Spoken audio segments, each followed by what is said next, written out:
The Oh, Tyr when he wakes up in the morning doesn't look like I Tyr don't right look now. like this. This is for the love of the Lord right here. It's a frightening difference, in fact. I got to look good on camera. I mean, that was one of the things that COVID changed was always got to look good. Okay. Well, Tony, Speaking of looking good, we have Tony. thanks for joining us, Tony. I wish we had gotten to this earlier, but I'm glad to have you on. I'm glad to talk about your book, and just spend some time with you. So, for folks who don't know, Tony Jones was the editor for me, and so not only are we friends and have collaborated together. Because of that role that he played, Tony knows me better than a whole lot of people do. And so I know what it's like to be vulnerable before Tony, and now Tony knows what it's like to make himself vulnerable to other people. So Tony, just to get started, give us your quick pitch for why people should check out your new book, The God of Wild Places. Why should they? It's tricky because I wrote this book, I think, primarily for myself, and I haven't ever done that before. I had no idea if it would resonate with people. I didn't actually care that much. Um, you guys know my story a bit, and you're also familiar with my early. This has been interesting because a lot of people who've never read anything I've written are reading it. I saw a guy today at the gym this morning who is a hunter, big hunter, and he just read it. And I'm avoiding your question of why people should buy it. You know, it's full of stories about me and how I moved out of the church based on my own foibles, relationally and otherwise, and then found some kind of spiritual center in outdoors pursuits, particularly hunting, but also doing other stuff like paddling in the boundary waters, which you've done with me, Jason. And I just, I don't know. It's really like it's my heart. It's one of those deals. It's funny. I wonder, like, I don't know what I will write next. I'm kind of out. I feel like I wrung out the washcloth and got every drip I could out of it.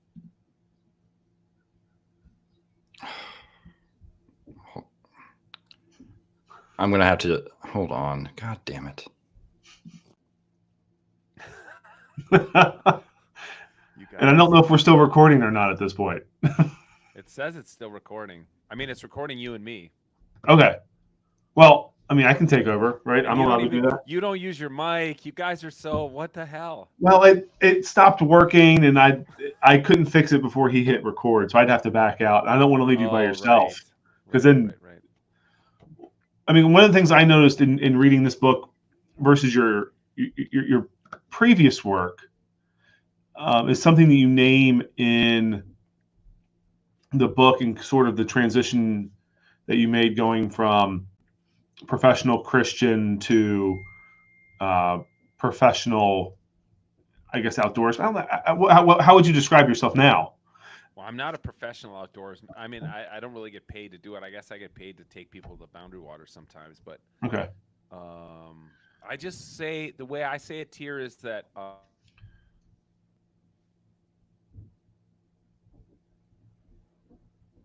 after the book, because people have asked me this kind of question, that my primary identity used to be Christian, and it used to be wrapped up in Christian author and pastor, preacher, blogger, whatever I did, the prefix to it was Christian, all the ways I made money and all the ways I became like semi-famous B-list Christian celebrity.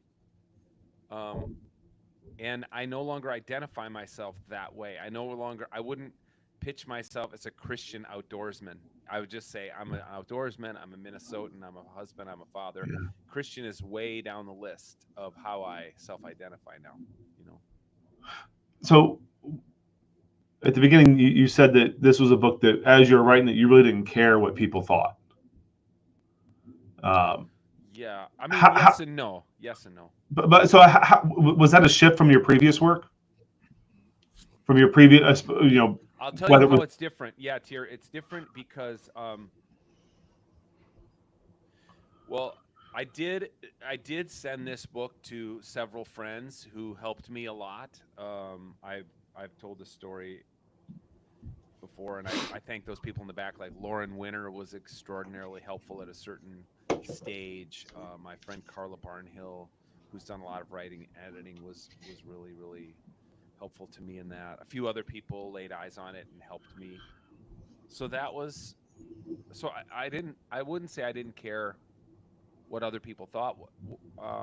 I sent it to them because I wanted to make sure I was communicating the best I could. So yeah, it's different. It's different in this way. It's different in like I in the course of writing this book, so much happened. Took 10 years to write the book, and I kept cutting stuff and adding different stuff, and I couldn't quite find a way in. And I broke up with my literary agent, and I was alone for a while, and then I signed with a new literary agent, Jonathan Merritt, whom I'm sure some of your listeners know. Uh, just a fantastic human being, and he said to me, he said, the market's a bit soft for memoirs by middle-aged white guys right now. So we're not going to call this a memoir because no publishing house will buy it. I'm like, well, what is it? He said, go read some Barbara Brown Taylor. I'm like, I've read everything by Barbara Brown Taylor. And he said, no, read it again, but with this in mind. Like, is this memoir or not memoir? And, her stuff isn't straight ahead memoir. It's like thematic. And the narrative is driven forward by stories from her own life and her own experience. But she teaches this is the big difference, you guys, and you know the difference in this. Like, all my previous books have been prescriptive, and this book is descriptive. And I called after reading, like, Learning to Walk in the Dark for the third time. I called Barbara and I said to her, yeah, I notice you never say should in that book. Like, you should do that. You should think about darkness this way. And she said, oh, Tony, should, that's how men talk. Like, women authors don't say should. And I thought to myself, all my previous books were should. Here's how you should think about the atonement. Here's how you should pray. Here's how you should do youth ministry. And that I had to really disabuse myself from that. That none of this book was going to be telling people something they should do or even something they could do. It's just like, I'm going to tell the story and you can connect the dots. So that's a yes and no. It's a little more nuanced than I don't give a crap what readers think. It's more like this was a very different type of writing for me. So I read a draft of your book in the fall after spending a week with you on the Boundary Waters. But then I recently listened to the book, and the difference struck me. I think because I read it having been to one of the places you write about, the first time through, it struck me as a book about nature, about the wilderness, wild places, and your experiences there. But listening to it a second time, it struck me more as memoir. That it's and it feels like the hub around which everything is written is your dad. That is kind of the gravitational center of the book, isn't it? And I didn't think it was. That you and you're subtle about it, right? Because a big part of the theme is like the first chapter, vestments. You talk about you're hiding your true self, and your fear of your lack of worth and your insecurity behind these, your Geneva gown and your Calvinist preaching tabs, and and all of that. So, but you don't spell it out like right there, that your dad is the one behind that, but it comes out, like, the fight you have with your dad when you move back into the house. And he's like, take your fucking dog with you too. Like, so it's never explicit, but it feels like that's the main thread running through the book. This is one of those things I think that has revealed itself to me and maybe to readers like you after it came out. I did not. I just thought these were thematic chapters that kind of walk through different aspects of being in the outdoors, and how they've affected my life. And of course, I put the heavier ones like death and predator prey relationship and butchering meat and death toward the end, because I did want it to kind of crescendo emotionally, and I worked really hard at that. It took me a long time to get there. But you're right. And then there's other threads in the book that I didn't even, I think, realize when I was writing it. Like how Doug, this guy who took me duck hunting, is this father figure. And Mm-hmm.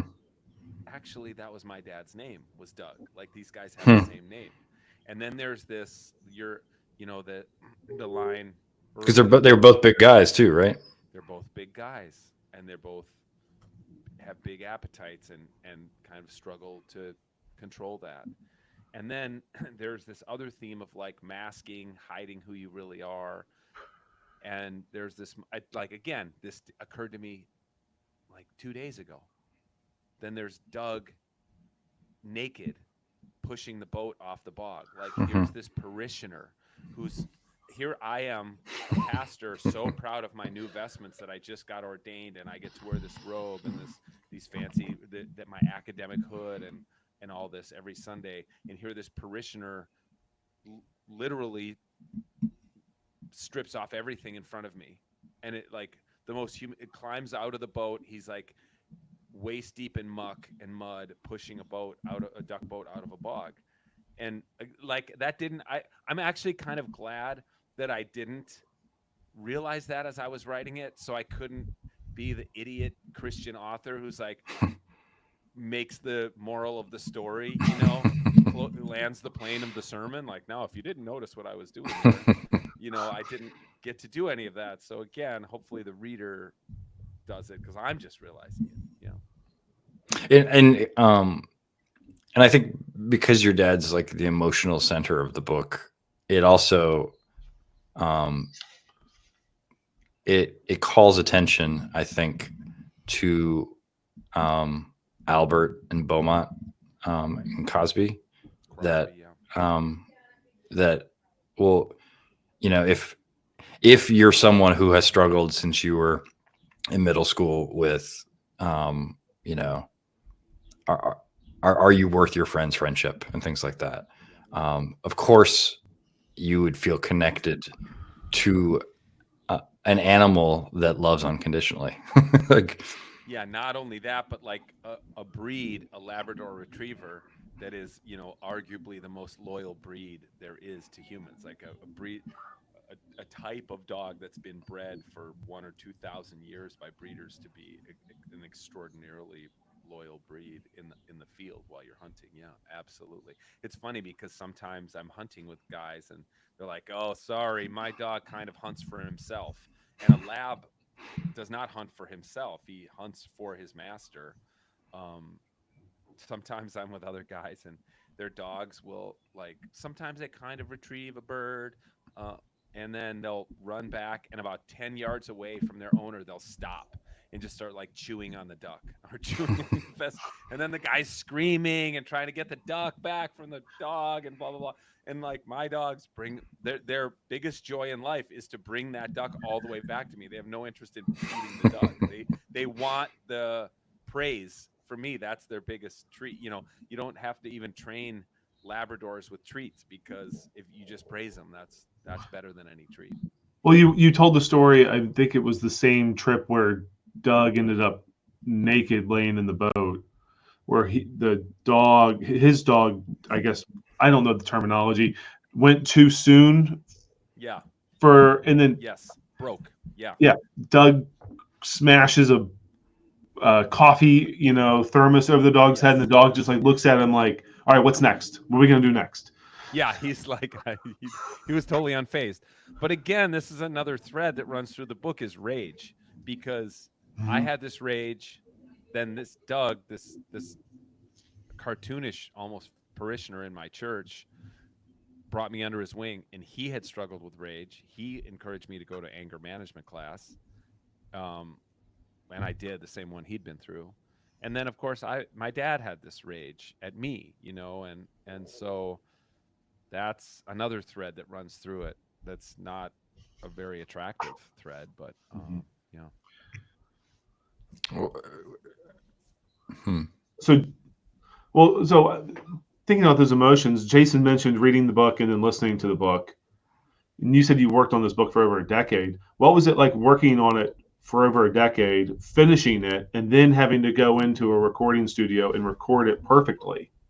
Because I know listeners may not know this, but when you record an audiobook, like you can't ad lib, you have to read it as it's printed. You can't add your own commentary or reflections after the facts. What was that like? Not unless you're like Nick Offerman or something, and you're going to sell a million copies, and Yeah. then you're trying to be like, oh, you should listen to the audiobook because it's that much better. No, you're right. I have to read it, and it's it's very it's very challenging to read an audiobook.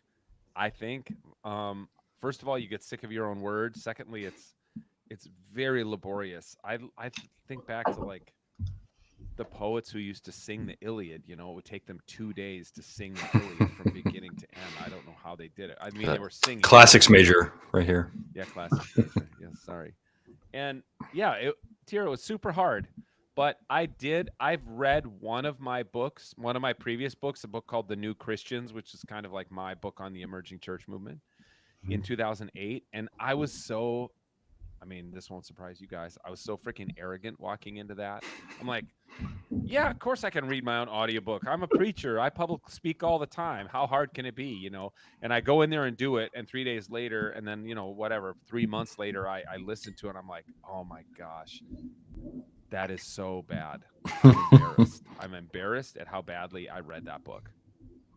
So before this one, I looked up like every audiobook narrate, like there's a thing called the Audies, which is awards for best audiobooks, and I listened to like just even went on Audible and just listened to like the 5 minute free sample of every book that won in the last 5 years, just to get a sense of like how do you narrate well. And because this book is more memoirish than my other books, I really wanted to.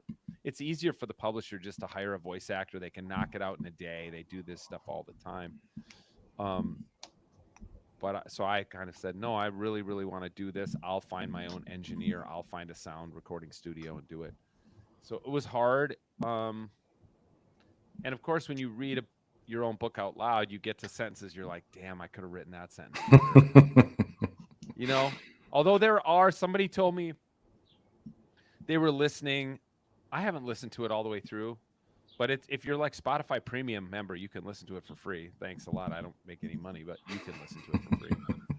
But somebody said I gasp at a point in the when like Beaumont dies in my lap Yeah. in the chapter on dogs. I gasp a little bit. Did you send me that, Jason? Somebody sent me that. No, They but left. They You left it can't in. hear there is a change in your tone of voice and your cadence when you move from um, like when you're talking about like out in the waters with Doug and doing that, but then when you kind of transition back to the other part, you can feel. I could feel your inner struggle reliving these memories as you were reading them. Yeah, it was. I hope that comes through in the audiobook. It's just interesting, even since my last book came out in 2015, how podcasting has blown up and how many people said to me, I don't really read books anymore. Are you going to have an audiobook? So all the more reason it was like really important to me to do it. And also I just felt like the guy who recorded it and engineered it is Brandon, the guy who produces my podcast, Reverend Hunter Podcast. So I just also felt very safe with him when he Hmm. was like in the headphones. Hey Tony, you just smacked your lips. Take a sip of water, go back to the top of that paragraph, start again. Um, I think that probably helped. Yeah, It's, but yeah, I there were mean, moments. yeah, you're a very clean writer, and there are some really good sentences Thank you. um, in it. Um, I think one thing that surprised me was how um, so before I read it, I think I would have expected more detail about your first marriage, um, and so I'm so I and I think if readers don't know a lot of the stuff that extremely online Christians know, um, they wouldn't they wouldn't really. It's just so there's not a lot of detail there, um, Yeah. and so I'm wondering if that is that to protect your kids, is that to protect her, is that to um, avoid doing damage? All those and more. I mean, this was the hardest needle to thread, Jason. By far the hardest needle to thread. And I mean, there were many different. It was I was getting so many conflicting um, pieces of advice. I had one big publisher when I was between agents and I was just trying to sell it myself. I had big time publisher in New York take a very close look at it and ultimately turn it down. And the acquisitions editor said, I'm going to put it in my own words, not in his words. Like there's not enough Shawshank and too much redemption. Like Mm, there's a Mhm. before and after, and the after he said, I mean, he said something like the hunting scenes are beautifully realized writing, but I don't know enough about your first marriage and how bad it was to want to follow you into the woods it as mm, a reader. Okay, that's so I'm getting that advice from like big time New York editor. Meanwhile, my friend Lauren Winter read it, and I sat down with she said, you're gonna pay me by getting a pedicure and paying for my pedicure, and we're gonna sit there at the pedicure place, and you're gonna listen to my notes. That was how it's the most serious, Lauren Winter thing I've ever. isn't Yeah. it? And it's still to this day my only pedicure that I've ever gotten. Um, so she's coming to Minneapolis for something, and I pick her up at the airport, and we go to this little Vietnamese pedicure place, and I'm sitting there getting my first pedicure, and she said a lot. She had a lot of really good notes. This is what I remember. Woe is me. Poor Tony. Tony had such a bad divorce, and now Tony lives in Edina, Minnesota with his wife and his dog and his new wife and his pickup truck. And, like, sh-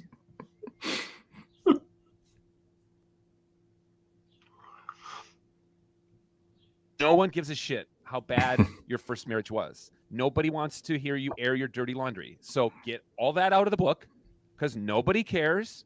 And you're not going to convince any reader that you're a victim. You're not a victim. So, write it differently. And I got a lot of advice over 10 years, as you might guess, of different people reading the book.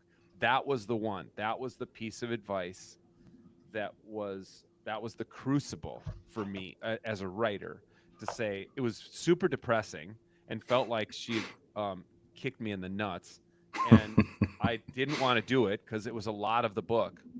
Now jump ahead to a month ago, and a buddy of mine, his wife, read the book, and this is like a 50-year-old suburban evangelical woman, mom, buddy, my same age about, and hangs. I do a lot of stuff with his husband and her husband, and we were coming back from a conference where I was slinging books, and he's unloading the truck of my out of stuff out of my truck, and his wife comes out and she says, "I read your book.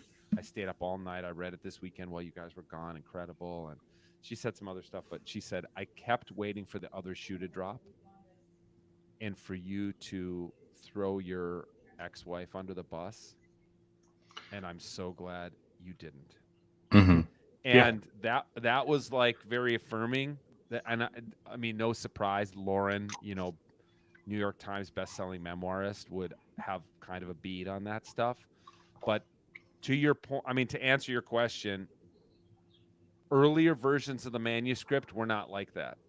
But yes, I wanted to protect my kids, but I also was more in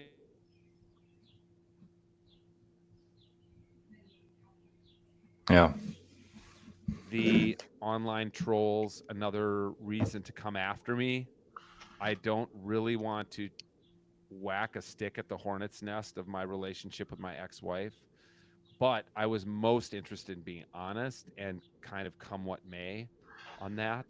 And I yeah. And I think for a reader who doesn't know any of that story, by being so understated, um, you took the risk of being perceived by the reader as the antagonist in the relationship, um, which I think.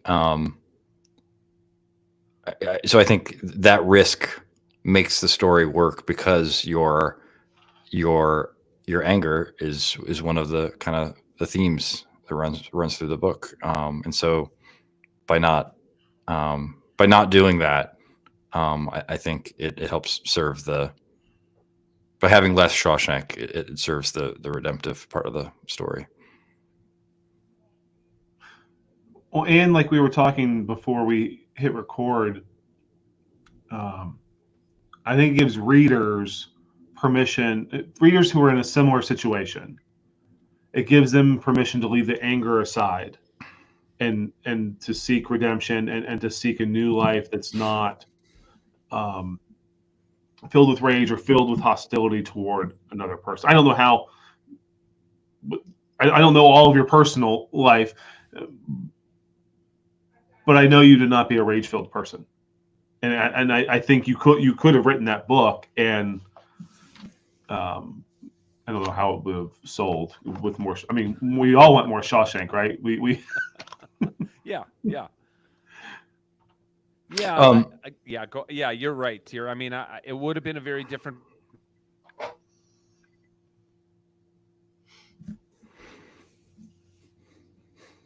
times to write a tell-all and to try to vindicate myself in print. I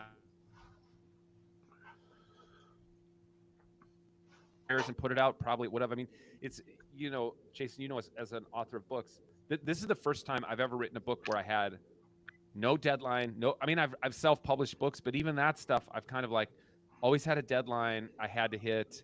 You know, had kind of people looking over my shoulders, and this I just didn't. And then COVID came along, and it's this incredible gift of like you have nothing but time to write. You can write, you can revisit every sentence in this book, and that's I've never had a book where I look back and I think I remember working on that sentence to get that sentence just right, to say it in just the way I wanted to say it. And I don't know, maybe I'll never have that luxury again, but that well, I mean, yeah. yeah, I mean, some of your descriptions of the natural world are better than the quotes that you put at the tops of the chapters. That's Um, nice. that it's that good. Maybe people will use me as epigraph material in the future.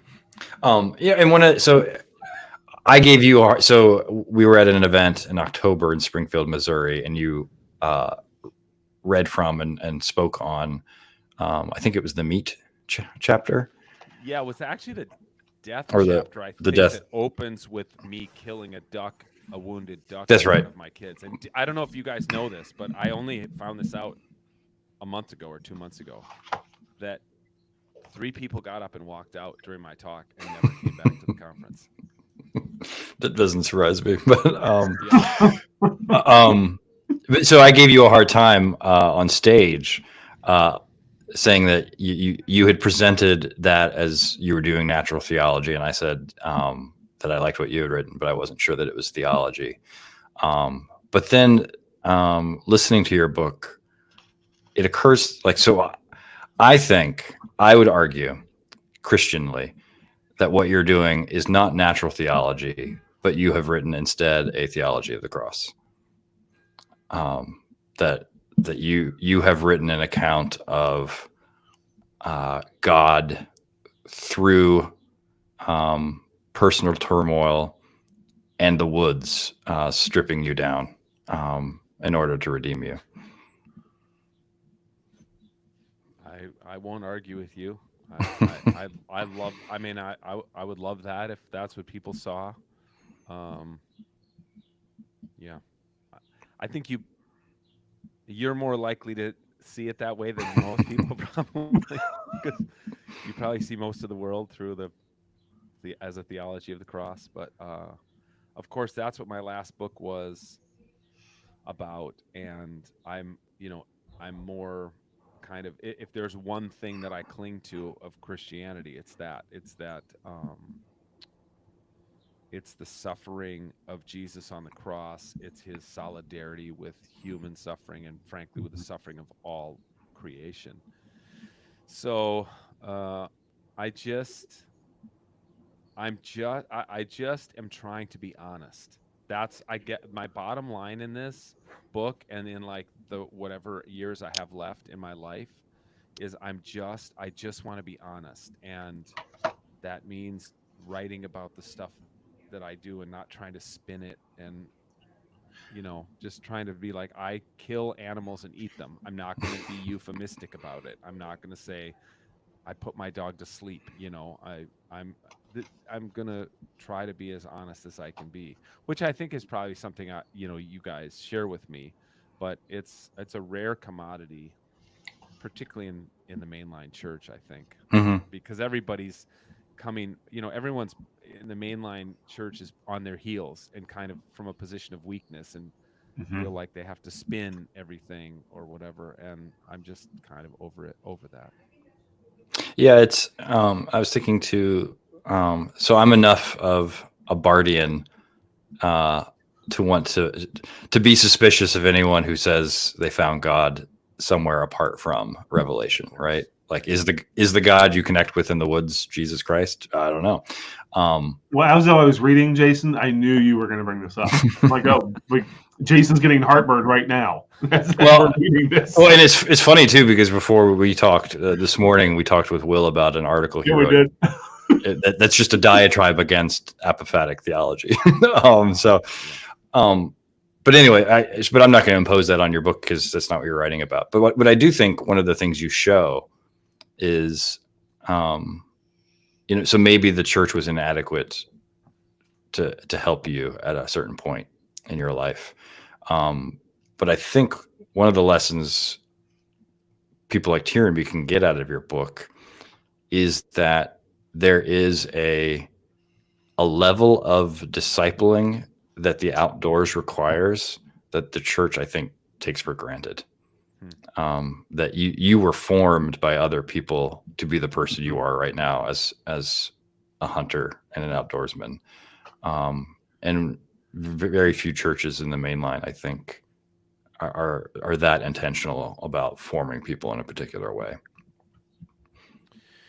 Yeah, I don't know how. I hopefully I'm not too heavy-handed about it in the book, but there are, I was as influenced as you guys were by the whole Aristotelian practices conversation that Will was such a big part of, and Howard Wass, and like tens of millions of dollars of Lilly money going to to the It's like we mainline. talked about it without ever actually doing it. Yeah, and it was almost always like, well, look, our theology sucks and we can't really agree on anything theologically, so let's really double down on practices, because at least that we can agree on, like we can do stuff together even if we disagree on the gays or whatever.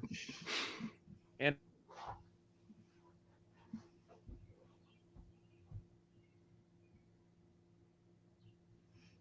me, it was a big thing at Princeton, obviously, when I was there, and Lilly was funding it. Craig Dykstra ran the Lilly Endowment at the time, and was very much like a practices-based PCUSA guy, and so that informed me a lot. I mean, even when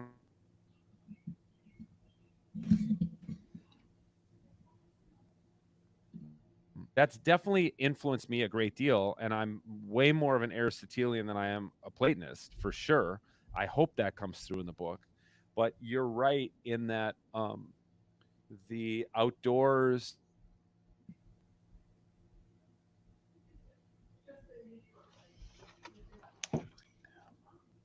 so much discipline to get good at it. Um, Hmm. and I I don't know that the church ever, other than talking about practices, ever really challenged me to really become good at something, become virtuosic at something. And like the next thing I'm doing this summer, it's fly fishing, and I know for a fact how hard fly fishing is, and that it's going to take an extraordinary amount of work, and I really want to get good at it. And When and where are you doing this? you want to come? This is on my list. Yeah. Well, I'm going fly fishing right after beer camp with Brian McLaren in Colorado. I'll tell you that. And I hope to be Okay. good at it before that. But I mean, I'm taking fly gear up north to our lake place this weekend, and just gonna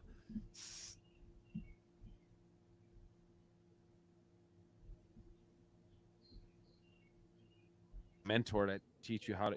You can't watch YouTube videos and learn how to fly cast. You just can't do it. So anyway, yes, all that to say yes to your question.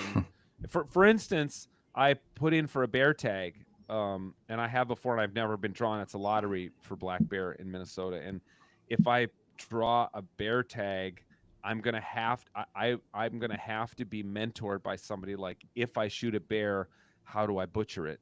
I don't want to screw that up. That's too that It's too important, and it's too much of um a gift from that animal for me to just like, watch a YouTube video, I'll figure it out. How hard could it be? Well, I think it's probably really freaking hard to butcher a bear correctly. And I had to be, like I write about in the book, the first time I ever butchered a deer, I'll never forget, you guys. It was such a visceral experience of, and I don't this didn't end up making the book, but here's what I remember. I had at the time a Filson wristwatch with a leather band that I really loved so much, and I shot my first ever deer. This is like 6 or 7 years ago.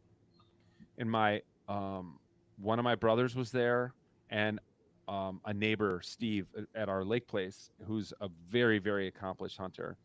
And they came. I texted them. I shot a deer, and they came over, and then of course as good mentors, they didn't do anything. They just talked me through it. They're like, first you do this, then you do this, and I'll never forget putting my hands into the chest cavity of that deer to pull, because you pull out all the entrails and guts and you leave them in the forest. And I just remember watching my watch disappear into a pool of blood.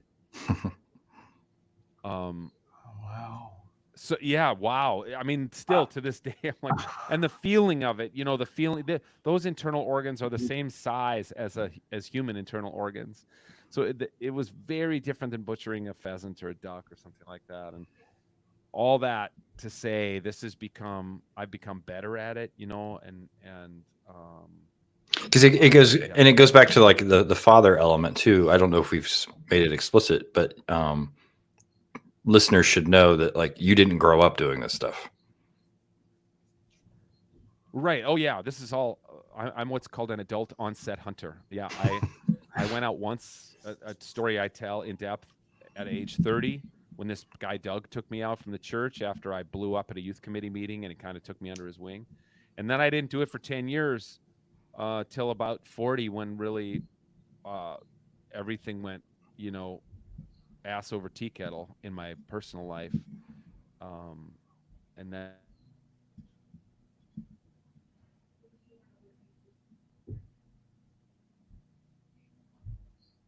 I figured out why, I guess, that I felt pulled to the outdoors. At the time, I wasn't reflecting on it. I wasn't doing, second order reflection on why I was out in the woods. It was just like the thing that I did. Mm-hmm. Yeah. I yeah.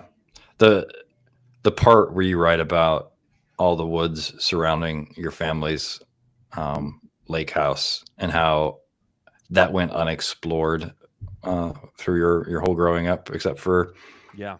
a fall day when the leaves are down. That was a whole part of your life um, that you hadn't accessed yet. Um, Yeah, that place became so important to me, and it became kind of an escape. And that's one of those really kind of painful moments. My kids have told me it's painful to read. My daughter's the only one who's read it. My sons haven't read it yet, but for some of those same, they're like, Dad, I don't really want to revisit my painful childhood in your book, which is totally fair.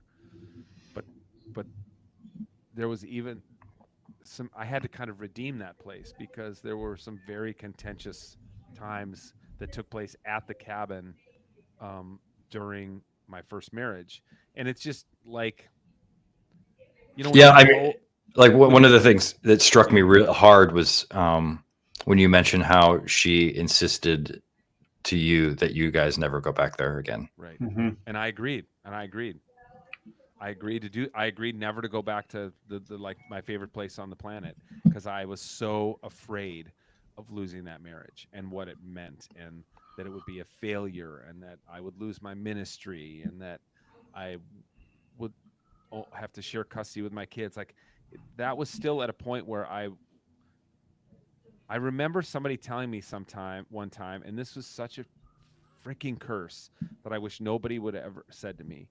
But somebody way back when they knew I was in a struggling marriage said something like, "Well, if you even utter the word divorce, Hmm. then you're definitely going to get divorced. Like, it's inevitable at that point. So just don't even say it. Don't even think it." And I remember being on the phone with Brian McLaren, and after the one of the worst days, and this is pretty early in the marriage even.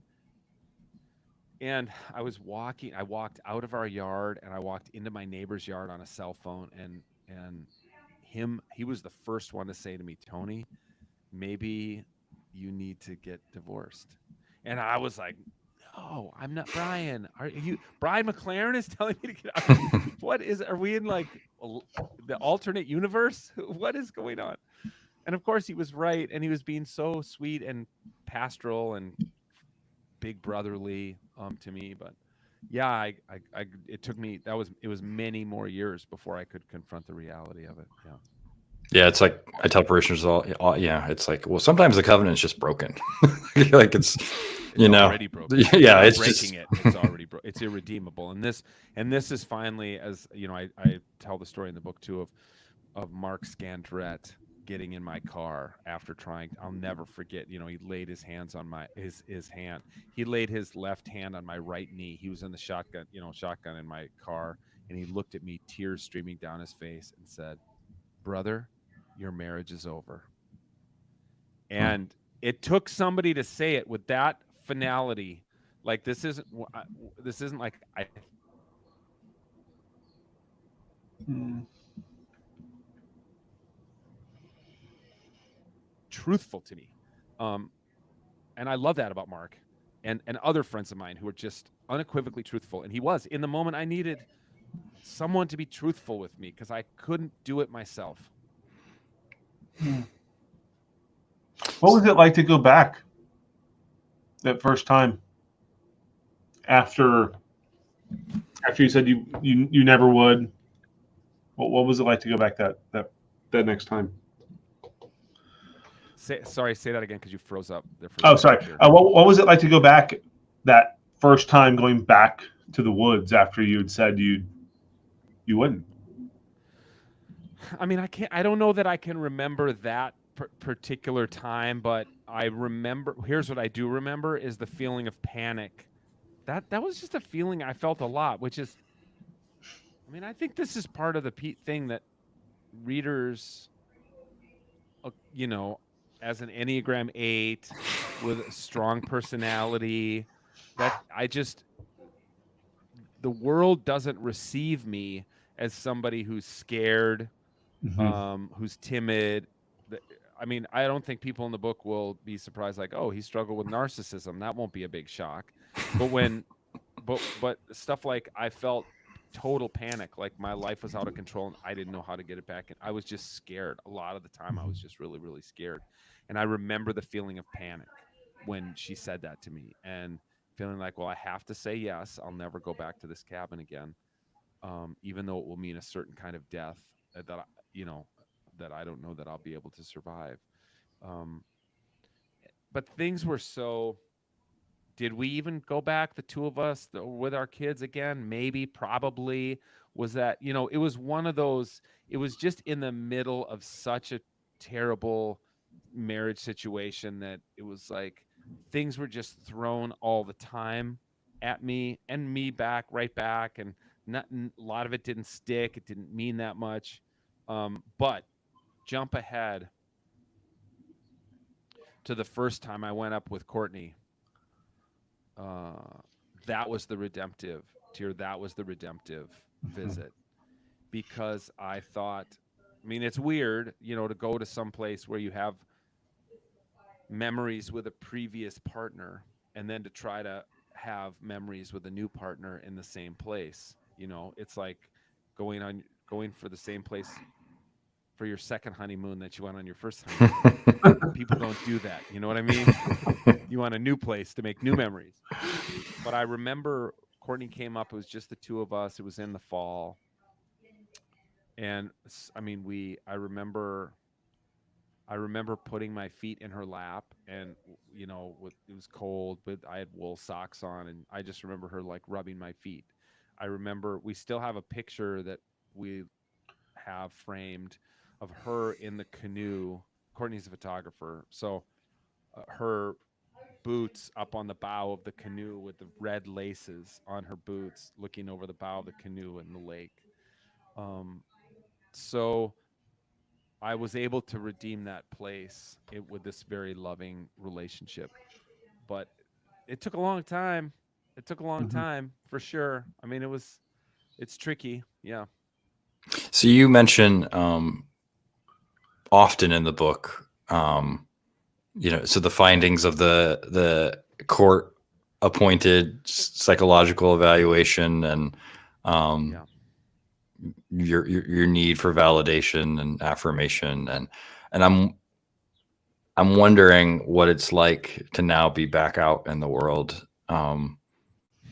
slinging a book, and is your self image now tied up again in publicity and promoting and being a public figure?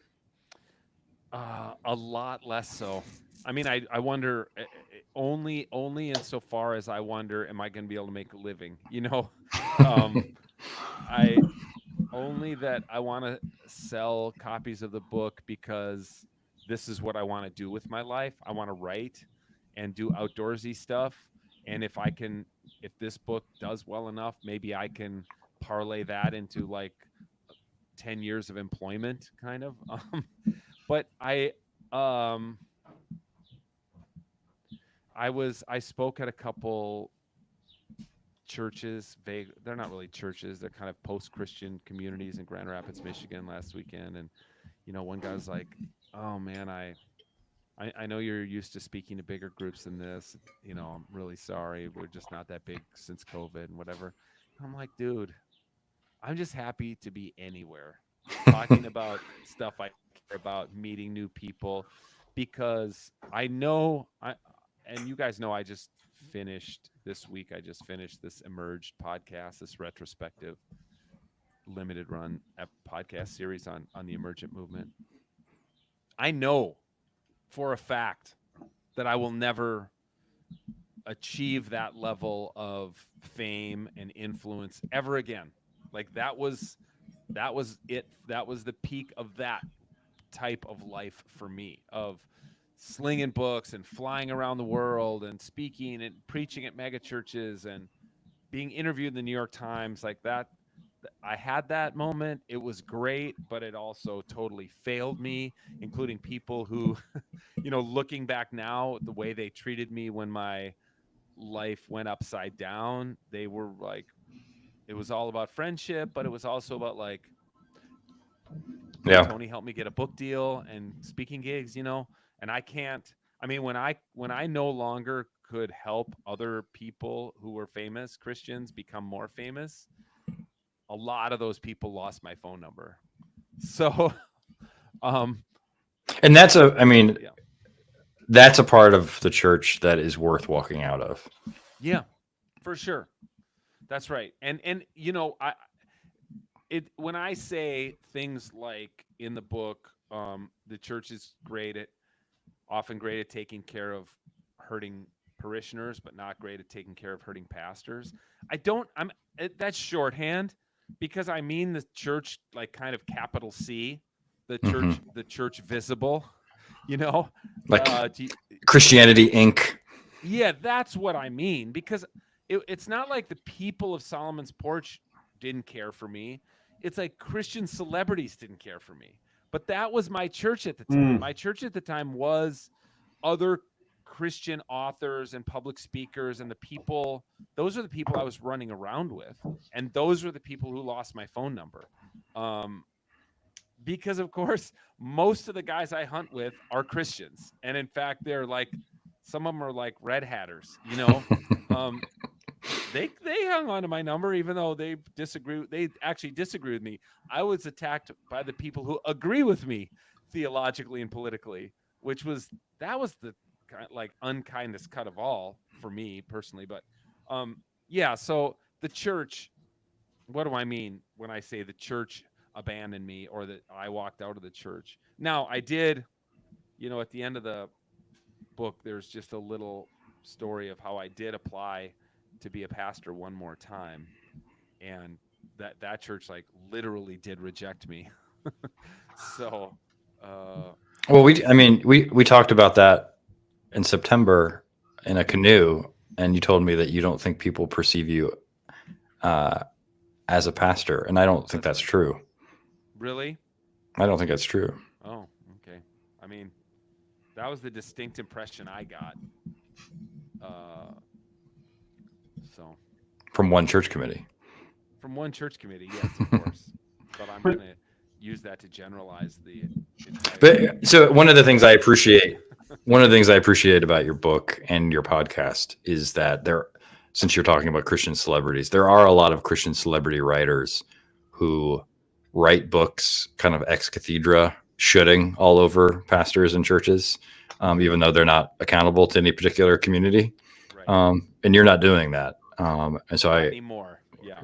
yeah, so so your book isn't that, and I think that's No, helpful. no, it's not that. So what's the next project? this one took him 10 years to finish. Let him take a fly fishing is the next project. Take a breath. Well, I also wrote a couple novels during COVID, and I'm like trying to figure out my way through those. Um, What's your process? Because you're like a heavily scheduled, methodical person. yes, when I'm writing, I am. I get up at usually about 4:30, make a pot of coffee, and I start writing. And what I do when I'm writing, which right now, like the last couple months, all I've been doing is getting up and like hustling the book and like making Instagram posts and scheduling podcast interviews and stuff. But when I'm writing, I get up, I make a pot of coffee, I put my phone across the room where I can't reach it. I log out of I log out of my Gmail because I need the internet so I can research, Mm-hmm.